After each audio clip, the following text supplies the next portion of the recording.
Yo, what's up, y'all? It's the MMA Analyst here to do my preview for UFC 99. Sometimes I say my previews are going to be quick, and then they're not. And then sometimes I say they're going to be long, and they're pretty much always long. But I do believe that this one will, in fact, be a little bit quicker than the rest.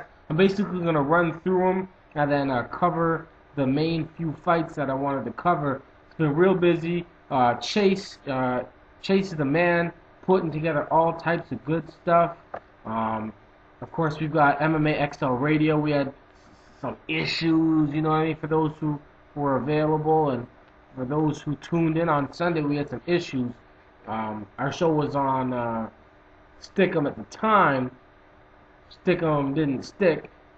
We got stuck, and now we're out. Over to justin.tv /MMA XL Radio. So everybody, tune in. I'll put up a link. I'm not good enough to I don't know if I can do that and put it there or something like that. My skills are weak. I'm gonna put it on the side, one of the sides, and check it out. We're talking MMA, talking the fights, recaps, previews, any news. But right now though, it's UFC 99, and let me get right in down to it. John Hathaway, welterweight, a victory over Rick Story. Hathaway is a pretty big dude. He's undefeated. I've seen all his fights on YouTube, or at least a good amount of them. And he's a tough guy with good wrestling, pretty good striking. It's a guy to actually look out for, a young dude. And, like I said, look out for John Hathaway. We got Denis Stonyk versus Stefan Struve. I'm going to pick Struve here in this one. By the way, I got Hathaway winning by TKO, some ground and pound. Stefan Struve over Stonyk. I believe Struve will take this one by also by TKO round 2. Rolando Delgado versus Paul Kelly. Paul Kelly got put on the undercard here. He's been fighting some tough fights. I do believe this is a rest fight, kind of like chill back, beat up on Rolando Delgado. And for the record, I know, Kimbo is on UFC The Ultimate Fighter 10. If Delgado and Roop and these dudes who didn't win the fights, didn't win the event or the show, but they're always on cards. If they're getting on cards, man, all you need to do is see Kimbo win one fight.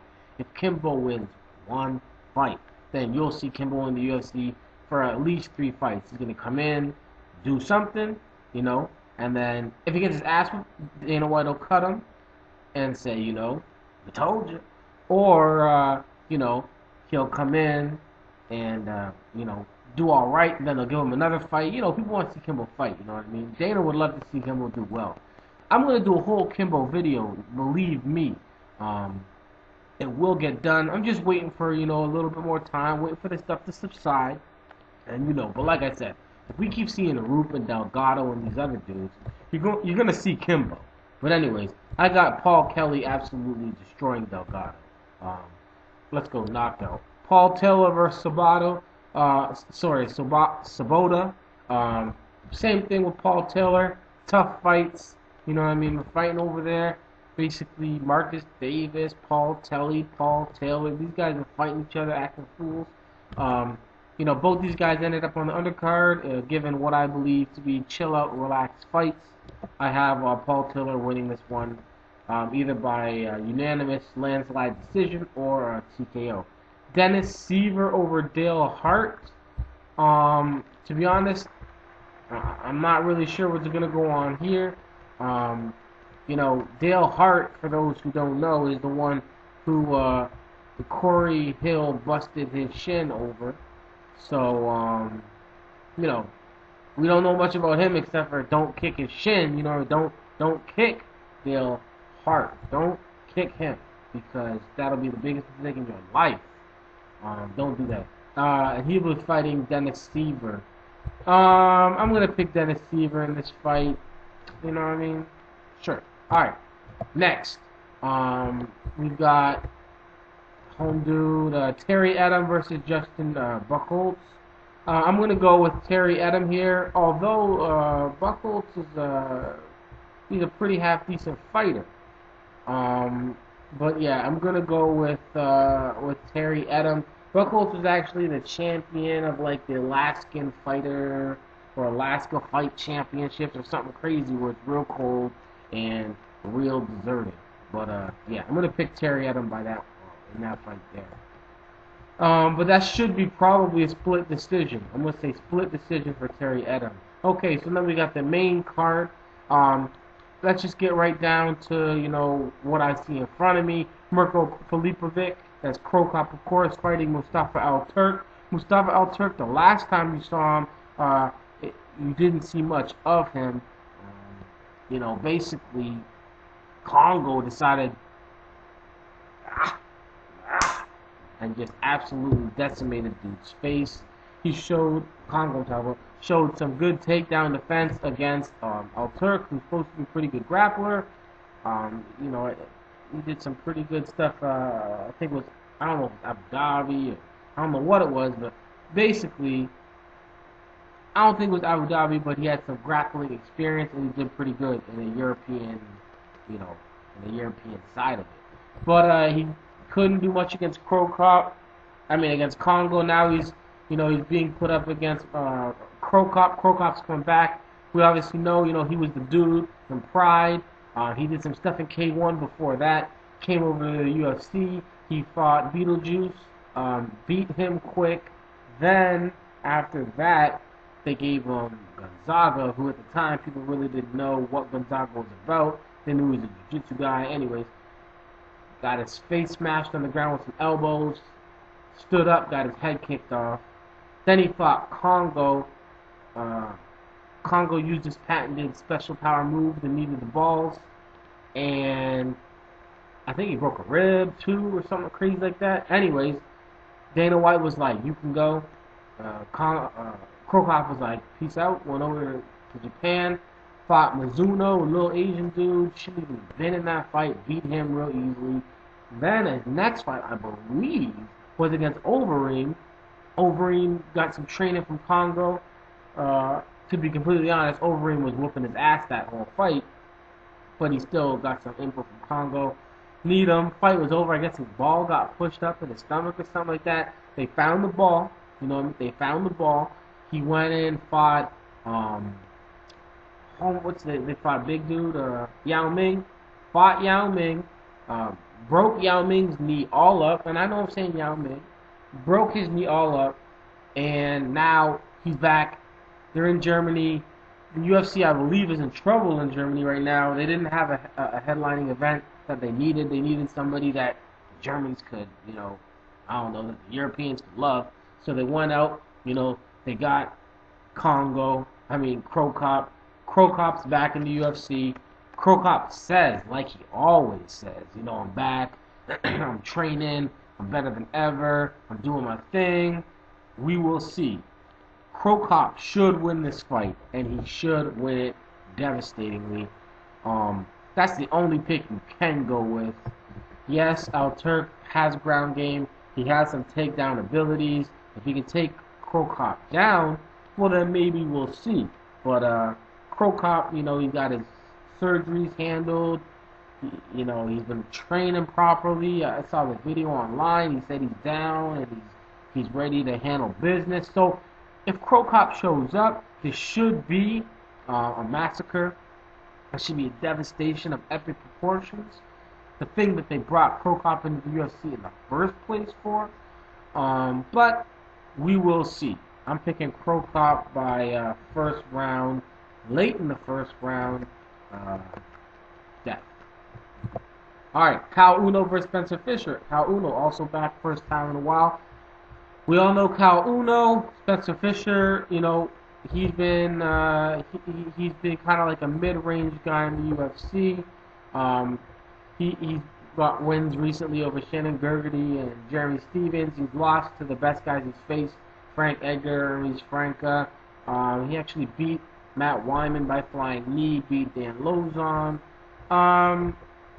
Pretty good all-around fighter, fighting out of militant fighting systems. Kyle Uno, of course, way back in the day, 2002, he was the lightweight tournament winner He fought BJ Penn for the title, and there was a draw. Then he fought him again. Was, when did that happen? He fought him at one point, you know, when he got that crazy 11-second thrashing. But anyways, he's been all over the place. He's actually coming off a loss to Shinya Aoki in Dream 5. He beat Ishida in like an upset of a fight in Dream 3. He fought my homeboy Andre Dita in Heroes, lost to him. So he's had an up and down type situation. He lost to Jay-Z Cavalcanti also in Heroes. You know, he lost to Kid Yamamoto. But he's a tough guy. A lot of people are saying Kyle Uno is going to be able to just take down Spencer Fisher and kind of ride out a unanimous decision. I don't know. I'm thinking Spencer Fisher takes this fight. That's what I'm going with. Spencer Fisher by decision. Marcus Davis versus Dan Hardy. Good fight. Dan Hardy's talking all types of craziness. Dan Hardy basically saw an opportunity. He said, look, you know, I'm tired of fighting. I can't spend my whole time fighting on the undercards. I need to get on the main card against somebody. I need to eventually get over to those American cards and need to eventually get that title shot. So he said, Marcus Davis, you're over here beating all these Europeans. I'm going to come at you. So he's talking junk, a whole lot of trash. I haven't even read it all, but I heard it's like a novel. These guys officially, actually, I guess they don't like each other. So, you know, there you go. The stage has been set. Dan Hardy, I think he's been like the underdog really in the last couple of fights. He definitely was the underdog against Akira Gono. He won that by split decision. I believe he was the underdog against Rory Markham, and he won that by a first round KO. So, you know, he's trying to do his thing. And then, of course, we got Marcus Davis on the other side, well-rounded fighter. You know, he's got the win over Chris Lytle. He's got the win over Paul Kelly, Jess Leodon, Paul Tiller, Jason Tan. Basically been getting fight of the night, knockout of the night, all types of craziness. I'm going to pick Marcus Davis for the win. Another decision. These guys, you know, Marcus Davis can take hits.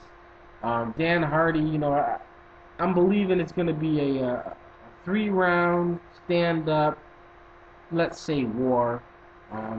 How good is it going to be? I don't know. I'm not really ever impressed with these wrestlers and jiu-jitsu guys and whoever who want to stand up and be average boxers and be real entertaining. I would rather have them like move to their strengths. Davis is pretty good with his hands, so I'm all good with that. We'll see what happens. But I'm picking Davis by a decision. Mike Swick, Ben Saunders. This is a pretty good fight. Of course, we know Mike Swick, Quick Swick, handled his business back in the day. He got his nickname Quick from a few lightning victories. He had the Gideon Ray TKO punches, 22 seconds. He had the Alex Schoner or whatever, 20 seconds. He had that win. Even you can call him Quick Swick from the WC when he lost to Chris Lieben of 45 seconds. But then after that, pretty much, you know, he had Steve Vigneault, 2 minutes, Joe Riggs, 2 minutes, and then he had a little string of 5-minute decisions. He had a decision over Loazo, decision loss to Yushin Okami, decision win over Berkman, decision win over Davis, and then he went back to the Quick Swick over Jonathan Goulet. Quick knockout, just tested his chin real early. Goulet lost, failed the test, lost the fight. Then on the other side, we got Ben Saunders, stand-up striker, stand-up fighting type dude. Recently, Brandon Wolf, he went out, not too recently, Brandon Wolf just fought, but his fight before that, he went out and just did this, and got his face and arms kneed the F up. So, you know, Saunders coming off a real big win there. Not name big, but highlight big. He also beat Ryan Thomas by submission and beat Dan Barrera in the tough 6 finale.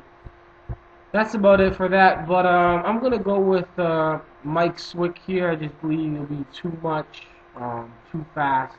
I believe Ben Saunders is the bigger guy. But, you know, Ben Saunders tries to go for that clinch and tries to do that Muay Thai clinch. I don't think Swick's gonna play into his game and just play punching bag. You know what I mean? Next fight here, big fight. A lot of people talking about it. Of course, we've got.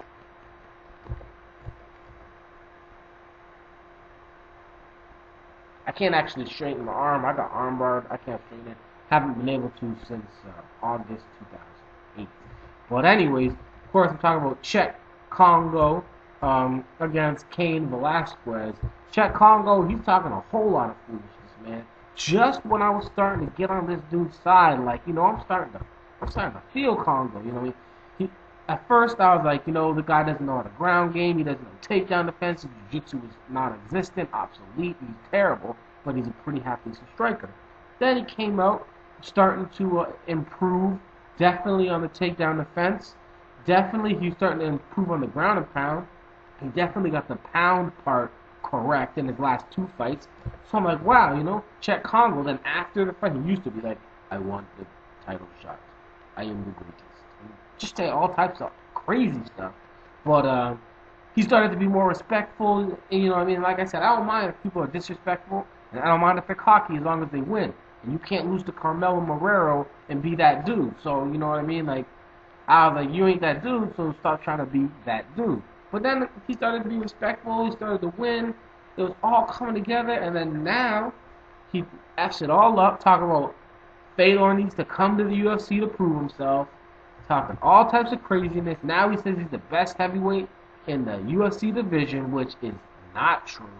I want a title shot. Give it to me. And he's back on that. So, you know, damn.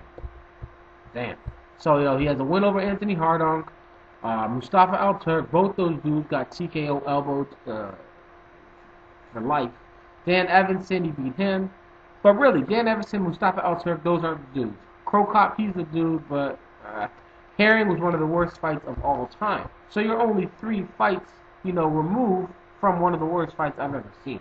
And he lost that. Anyways, he's not like 45-1 like the UFC would like you to know or believe. He's got 19 wins and 4 losses. He's a striker. He's fighting the Wolf Slayer. And what's up with the name Wolf Slayer? Anyways, there's only 2 Wolf Slayers. I know that's 4, so look at one hand. 2 Wolf Slayers. There's one Wolf Slayer, which is, you know, the European Fight Squad. You know what I mean? And then there's the Hitler Wolf Slayer. I've been meaning to bring that up. When did you decide to call yourself Wolf Slayer? You know what I mean? Did you not think about the fact that, you know, the dude right around the corner, you know, Germany, you know what I mean? Those dudes, Hitler's whole crew, like where his fortress was, that's called Wolf Slayer. I don't know, man. I want to know how they came up with the name for Wolf Slayer. You know what I mean? I know they ain't racist, you know, they got all these black dudes over there. But then again, money, you know, green is more powerful. The most powerful color. I'm just saying. What's up with the name Wolf Slayer? You know, it's a cool name, most definitely. But what's the background? Let me know the background.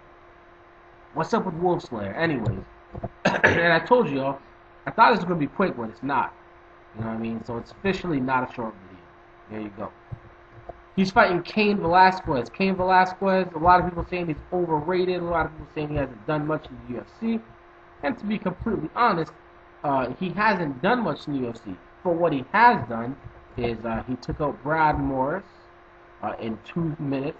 He took out Jake O'Brien, who prior to that was only defeated by one person, which was Andrei Arlovsky. Jake O'Brien's the dude that they put up against Heath Herring. Heath Herring was like, yo man, this dude didn't want to fight with me.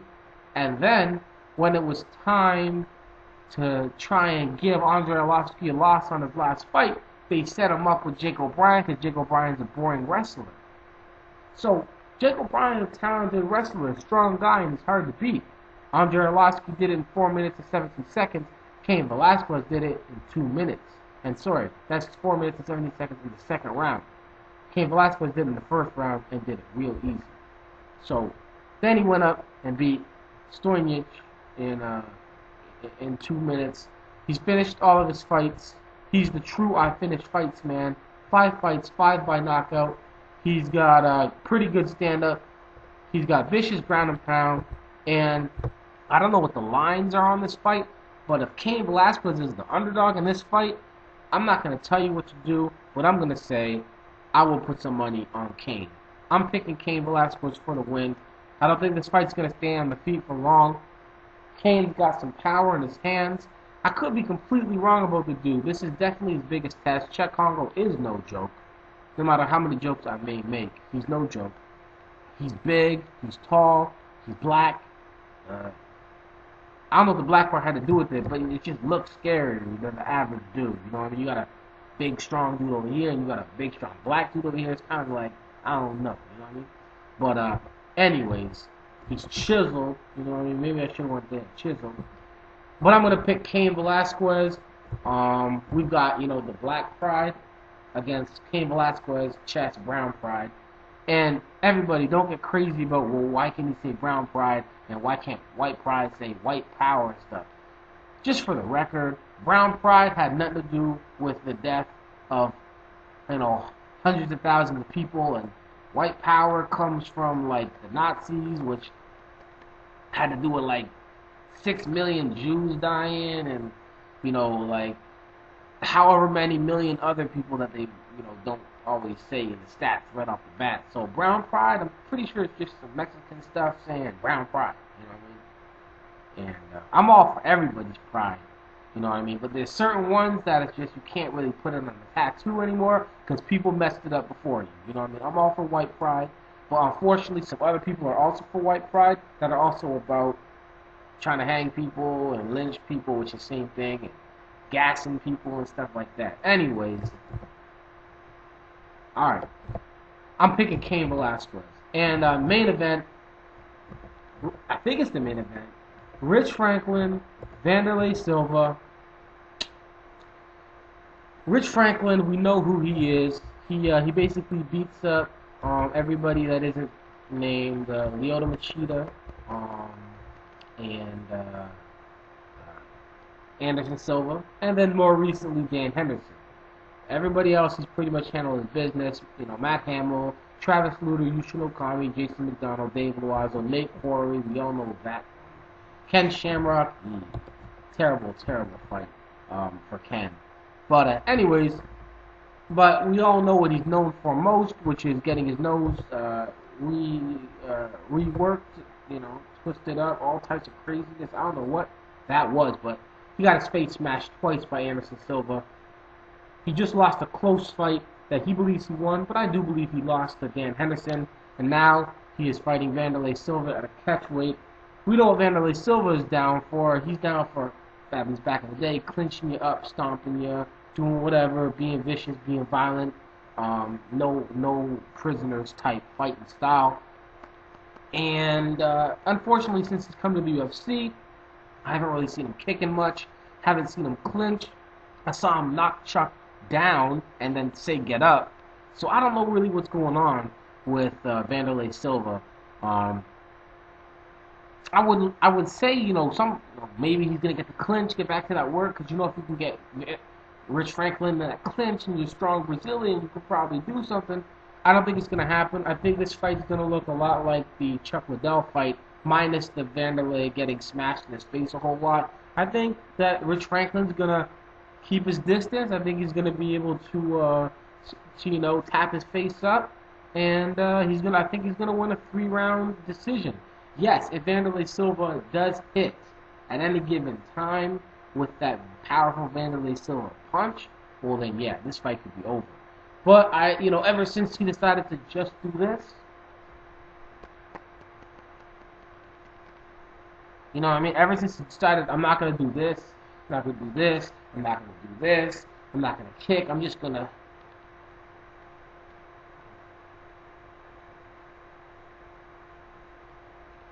that's cool. He can do that all he wants. But after that, you can't just throw this short. Anyways, I think Wanderlei Silva will lose this by a unanimous decision. Unfortunately, I'm kind of rooting for him, you know what I mean? But in my head, I run it over and I run it over and over and over and over, and I just keep seeing Rich Franklin win by a unanimous decision and not really being tested, not really getting his chin tested by the Wanderlei Silva. Very short, very powerful hook. UFC 99, pretty half decent card. You know what? I actually put down a video for the review of Strikeforce. Um, Damn, you know what I mean? So what I'm just gonna say is like I didn't put that up because, but it is done actually. But I'm just gonna run over a few quick things, very quick. Number one, Nick Diaz is now my second favorite fighter. Shinya Aoki has been moved from number 2 to number 3. Um, until something happens, Kid Yamamoto has been moved out of the top 5. Number 1 is always Fedor. And then I'm talking about fighters, so not just fighters like MMA, but like so number 4 is Banyatsky, number 5 is Floyd Mayweather. Maybe the other way around, but it goes top 3 Fedor, Nick Diaz, Shinya Aoki. Nick Diaz is crazy, y'all. You know what I mean? He's not the greatest fighter. You know, like Fedor is the greatest, and he's my favorite, just so happens to be. Aoki's amazing, you know what I mean? But Diaz is just like, what? He's gonna come up there and just, and yeah, he actually punches like this sometimes. Just slapping up the face. Most of the time, he will do it. Bam, bam, bam. He put his chin out and was like, hit me, dog, hit me. Pow! Nah, man, Diaz is sick. And his attitude, I love his attitude. It's funny as hell. This guy said, shake my hand. He said, get the F out of here with your hand. And then choked him out. What? Oh, Andre Arlovsky, oh, man. You know what I mean? I don't like really catering to the fools because there are lots of fools and they like to be catered to. But first thing I said was like, damn, he done effed up Fedor's win. You know what I mean? Fedor went out there, you know, played his game, came off the ropes, knocked him out, and I was like, woo! And then Bray Rogers just come out and just throw a few whatever, hit him in the chin, knock him out. He done messed up Fedor's win, you know what I mean? Like, he tainted it. He didn't taint anything Fedor did, but, like, that fight doesn't look so great anymore. And that's coming from Fedor's number 1 fan. Damn. Arlovsky, for real, dog, your chin is suspect. And it's, like, beyond suspect, to be honest. It's, like, guilty, sentence, verdict. Your chin sucks, dude. Your chin is terrible. Yeah, he's fighting big, strong guys, but you know what I mean? Like, the thing about a chin that isn't suspect is when it gets tapped that first time, he doesn't lose all ability to defend against the big ones. Yeah, the big ones put him to sleep and woke him up. But that first light one, that's the one that he should have been able to, like, oh, I'm all good. Oh, yeah, he's trying to hit me. Get my hands up. But he got hit one time, tip of the chin, and then he just dropped his hands, started falling backwards, and then he came in like, bow, bow. And then people were like, ooh, he got hit by some hard shots. The first one made him too vulnerable to the second and third. And that first one is what makes your chin weak. It's because you can't take the first one. You should be able to take a punch and go, oh, snap, he's hitting me, and then try and cover up and try and do something. But if you take that first punch, and then the second one or the third one lay you out, that's why I say your chin messed up. There's no middle ground. It's not like he gets hit and then he does something. He gets hit and he's knocked out. That's it. Hit, lights out. Fedor, he came in, first punch he got landed on, knocked out. Tim Sylvia, you know, he was fighting and he had Tim Sylvia hurt and Tim was like, oh. And he was like, boom, that's it. Even his first fight against Datsik, this crazy Russian dude who's like on the bottle right now in some psych ward.